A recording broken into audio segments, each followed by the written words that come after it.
భద్రాచలం మాది. మొన్న శనివారం రోజు సోమవారం రోజు జరిగిన హాస్పిటల్ దాంతో మన ఈ కాకాని గోవర్ధన్ రెడ్డి గారు ఆయన ఏదేదో మాట్లాడతా ఏమి చేసినట్టుగా మేమేదో పోయి ఆడేదో దౌర్జన్యం చేసి ఆయన ఏదో కొట్టినట్టు ఏదో తిట్టినట్టు గందరగోళం చేసినట్టు నీకేమన్నా తెలుసా? నీకు మామూలుగా శనివారం రోజు మీరు దేశపోయి రిపోర్ట్లు కానీ మంచి కానీ స్కూల్ కానించి వచ్చిన ప్రిన్సిపాల్ గారు డైరెక్ట్ గా ఆమె దేశపోయి స్కూల్లో సిబ్బందికి చేర్పించింది. ఆమె నాకు ఫోన్ చేస్తే ప్రిన్సిపాల్ మేడం నేను లేను, వేరే దగ్గర ఉన్నాను, ఇంట్లో వాళ్ళకి మా భార్యకి ఫోన్ చేసి పంపిస్తానంటే అప్పుడు మా అన్న కొడుకు మా భార్య వాళ్ళు పోయారు, హాస్పిటల్కి పోయారు. వాళ్ళ ప్రిన్సిపాల్ మేడమే వాళ్ళ సిబ్బందిని వాళ్ళ కూడా స్కూల్లో కళ్ళు తిరిగి పడిపోతేనే స్కూల్ నుంచే చేసిపోయి ప్రిన్సిపాల్ మేడమే చేర్పించింది. కావున నాకు ఫోన్ చేసిన ఇంట్లో వాళ్ళు మా భార్యని మా అన్న కొడుకుని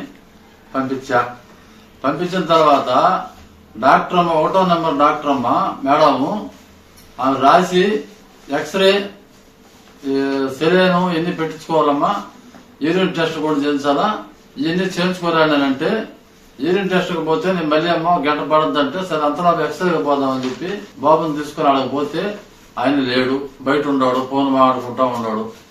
ఒకసారి పోయి పిలిచి వచ్చారు, వస్తున్నా ఫ్యాడ్ అన్నాడు. ఇంకా అరగంట తర్వాత చూసినా కానీ రాలేదు. మళ్ళీ మా అన్నకుడు అదంతా తిరిగి హాస్పిటల్ అంతా చూసి ఆడబోడు ఏంటంటే మళ్ళీ మేడంకి పోయి కూడా చెప్తే తీస్తాడమ్మా వస్తాడని చెప్పింది. చేర్చింది 10:20కి హాస్పిటల్లో. ఉదయం 10 గంటల 20 నిమిషాలకి చేర్చాము. ఎక్స్రే 2:30 దాకా కూడా మాకు ఎక్స్రే మా చేతికి.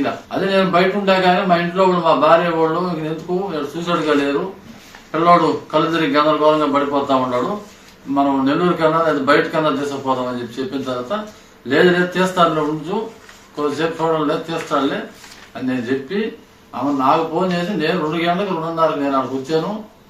వచ్చిన తర్వాత అప్పటికే వీళ్ళు మా భార్య వాళ్ళు పోయి ఏమయ్యా ఇప్పుడు దాకా మేము ఏం చేస్తున్నావు, మేము పిల్లోడు ఒక పరిస్థితి బాగలేదు, క్రిటికల్గా ఉన్నాడు, డాక్టర్ కూడా చెప్పింది తీయమంటే నేను తీయమమ్మా మీరు ఏమన్నా చేసుకోండి మాకు లేట్ అవుద్ది నేను తీయము, మీరేం చేసుకోరో చెప్పుకోండి, కేసు పెట్టుకోండి, కంప్లైంట్ చేసుకోండి అవి గందరగోళంగా మాట్లాడాడంట. నాకు అప్పుడే మా భార్య నాకు ఫోన్ చేసినా కానీ సరే తీస్తాడులే ఓపిక పట్టుకోండు ఏం చేస్తాం మనం అని చెప్పి నేను చెప్పాను. నేను వచ్చిన తర్వాత నేను పోయి అడిగా ఏం సార్ ఏంది ఎందుకు తీయలేదు మీరు, ఇంతసేపు ఏంటి సార్ 10:20 కూర్చుని పిల్లవాడు ఏంది అని అంటే మా మీదకే వాకువాదాన్ని దిగి మా మీదకే రివర్స్ అయ్యి నువ్వేం చేసుకుంటావో చేసుకోపు, నువ్వేం చెంతావో చేసుకోపు అంటే మళ్ళీ మా భార్య కూడా పక్కన ఉంటే ఏం సార్ నువ్వు ఇందాట అదే మాట మాట్లాడుతున్నావు, ఇప్పుడు కూడా నువ్వు రిపోర్ట్ ఇకపోతే తీసేయాలని చెప్తున్నావు, రిపోర్ట్ ఇస్తే కదా మేము డాక్టర్ నువ్వు చూపిస్తామంటే కూడా ఏం చేసుకుంటావో చేసుకోపోమ్మా, ఏం చేసుకుంటావో చేసుకోపోండమ్మా అని మాట్లాడాము.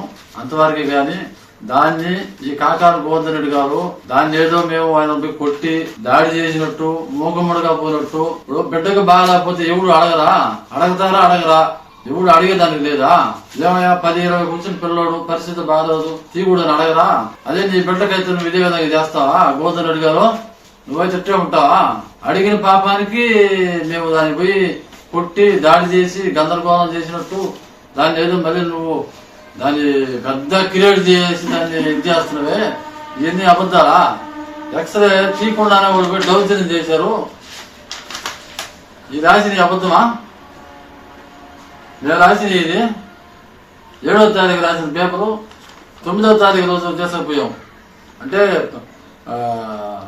స్కూల్ ప్రిన్సిపాల్ కూడా మేడం కూడా అబద్ధం చెప్పద్దా, నువ్వు పిల్లలు ఉన్నారు నువ్వు కూడా కొంచెం మైండ్ గుర్తు పెట్టుకొని మాట్లాడవు గోవర్ధన్ రెడ్డి గారు మీరైతే మాత్రం ఇది మాత్రం అని డాక్టర్ రాయకుండానే మేము పోయి దౌర్జన్యం చేస్తామా, 1వ నెంబర్ డాక్టర్ మా ముందు ఆడనే ఉంది, నువ్వు పొద్దున పోయి విచారించు ఇప్పుడైనా పోదారా కావాల్సి ఉంటే, మాకు ఎక్స్రే రాసి ఉందా లేదా అనేది మాత్రం గుర్తుపెట్టుకోండి. ఊరికే ఊళ్ళో బిడ్డ మీద నీకు బిడ్డలు ఉన్నారు ఈ విధంగా మాత్రం నిందులు మాత్రం వేయబాకు, దీని రాజకీయం చేయబాకు. బిడ్డకు బాగాలేదేంది మా బిడ్డకు బాగాలేక మేము పోయి మేము తంటాలు పడి 10:20కి స్కూల్ సిబ్బంది తీసుకొచ్చి ఆడోదులు పెడితే నువ్వు ఏమి తీయలేదు ఏమి లేకుండా దౌర్జన్యంతో ఎక్స్రేలు తీయమంటానంటే పొగరు మాకు తెలుసా ఎక్స్రేలు తీయమంటావా, నువ్వు ఏడైనా చూపించుకుంటావు, మేము పేదవాళ్ళం కాబట్టి మేము హాస్పిటల్ చూపించుకోవాలా, నీకు పిల్లకాయల బిడ్డలు ఉన్నారు నువ్వు మాట్లాడతావు విధంగా మాకు తెలవకుండానే పోయి మేము ఎక్స్రేలు తీయమంటావా చెప్పు.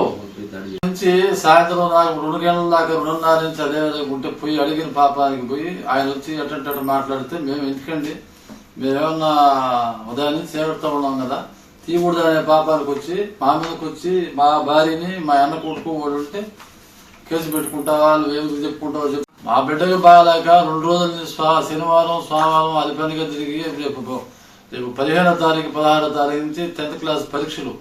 మా బాధలు మాకు తెలుసు. మేమేమి బయట పోయి చూపించుకునే శక్తి మాకు లేకనే మేము వాడికి వచ్చిందా దాన్ని వీరంగం చేసి మేమేదో పోయి ఇది చేసినట్టు దాన్ని ఏదో గందరగోళంగా మాకేదో చెందకుండా ఇదిగో మేమేదో రౌడీలుగా పోయినట్టుగా దానికి నీకు ఏమైపోతుందంటే అంత మరి మేమంటే అంత లెక్కలేని తనమా పేదవాళ్ళం అంటే మీకు అంత లెక్కలేని తనం అంత చిన్న చూపా మేమంటే మీకు నేరానికి చూపిమని చూడమన్న దానికి మేము అడగడం కూడా తప్పేనా? ఏమయ్యా ఒకరోజు చూడు తొందరగా సీరియస్ గా ఉంది ఇబ్బందిగా ఉంది అన్న అడగడం కూడా తప్పేనా? దాన్ని ఏదేదో క్రియేట్ చేసి ఏ రంగం చేసి దాన్ని ఇది చేస్తున్నావు. నీకు అంతవరకు కరెక్ట్ కాదు. ఇది నీ వయసుకి నీ ఉండే దానికి అసలు ఈ మాటలు మాట్లాడడం అనేది కూడా కరెక్ట్ కాదు. నీకు దీన్ని మాత్రం గుర్తుపెట్టుకోవాలి నువ్వైతే మాత్రం.